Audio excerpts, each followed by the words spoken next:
Hey, this is Madmensports.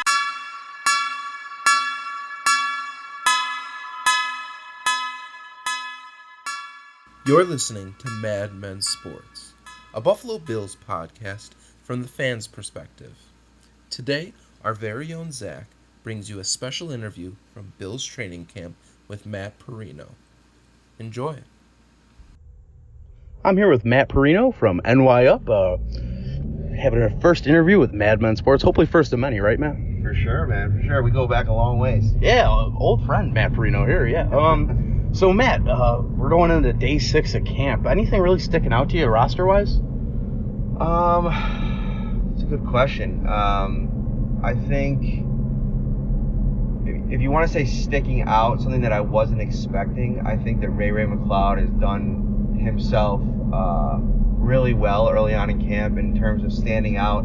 His play, I think, has forced Isaiah McKenzie all the way down to the third team, which I thought going into the year, if you go back and look at weeks 14 through 18 through 14 through 17, you watch Josh Allen's kind of, connection with Isaiah McKenzie. I thought that he would have a leg up in that competition because Ray McLeod struggled last year. But I think Ray McLeod's gotten his body right. He's coming healthy, and he already has that chemistry with Josh Allen going all the way back to training camp last year where they were starting to really click in the preseason. So I think that Ray McLeod, Duke Williams has gotten a lot of love this offseason. David Sills, a high-profile undrafted free agent signing. But I think, man, all of a sudden, Ray McLeod is a real threat to be that sixth wide receiver on this roster. Yeah, after being at camp the last couple, 4 days here, he's definitely looked a little bit better than I saw him last year, and looks like he a little deserves a roster spot compared to some of the other guys. He shined a little bit brighter than I thought he would. Speaking of wide receivers, Foster's been kind of a weird case here. Everyone kind of thought he might stick out as a number one. He might take a big leap over the offseason.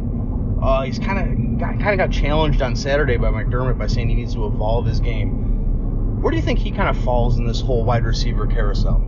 I actually was just talking about this yesterday, and I think the thing with Robert Foster, it's important to remember, is we played this game with him last year where he really struggled. I thought he wasn't going to make the roster last year. When they announced the final 53-man, I was shocked that his name was on it because he played so poorly for stretches in camp.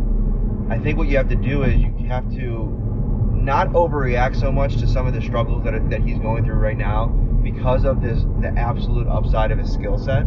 And so when he gets on the field on game days, he's going to be a weapon, number one. Number two, there's new players involved in this entire scheme. You look at John Brown, you look at Cole Beasley, you look at the running backs room, new tight ends. Everybody's trying to figure out their roles, and that's what this time period is for. I think that Robert Foster might be pushing a little bit, might be, wanting to make some plays and really not settling in and playing comfortable. But I think as the games come and Robert Foster can get out in some space and start trying to make some plays, I think you're going to see the same Robert Foster that was making plays last year. Absolutely. He's kind of turned into a gamer in the wide receiver ranks. Last offseason, preseason, we really didn't know what to expect out of him. He was an undrafted free agent from Alabama. Kind of fell through the cracks there, fell through the cracks of the draft. Brian Dable brings a guy he knows in, shines during the games. It was really interesting to see, especially at Jacksonville game. I remember the huge wide receiving play he made. So it'll be really interesting to see how he kind of shakes out here. Now, sticking with kind of the Alabama connection, cornerback 2 the other day was mentioned by Leslie Frazier, and apparently Levi Wallace has a lock down on that. How secure do you think that lock is by Levi Wallace right now? Well, it was interesting because Leslie Frazier, for the first time, mentioned, really harped on the fact at the press conference that, the reason that Kevin Johnson isn't a number one receiver or number one cornerback in this league or number two right now is because he can't stay on the field. He can't stay healthy. And so I think what the mindset is from the coaching staff is, okay, let's bring Kevin Johnson along slow. We know that he is a playmaker, that he can really just be dynamic in the defensive backfield. So I think what they want to do is they're going to deploy him on passing plays. They're going to want to kind of like hold him back. And E.J. Gaines has so much versatility as maybe a slot receiver or slot corner that I think that, that allows them. They know what they have in Levi Wallace. And I think that at the end of the day, that's important, that continuity, that understanding of Leslie Frazier's defense and Sean McDermott's philosophy on defense. So Wallace has a leg up, but that's not to say that at some point over the course of the next, 3 months, Levi or Kevin Johnson could elevate himself into that number 2 cornerback spot. Yeah, there's kind of a lot of question marks at the cornerback spot behind Levi Wallace with E.J. Gaines' injury history, Kevin Johnson's injury history. There's a lot of bugs going around. So if you could kind of iron out the health issues with those guys, it might be a little bit more of a fair fight. So that's an interesting point by him. Now, let's just kind of wrap up the position battle talk here. Right guard has really been the point of focus for the offensive line.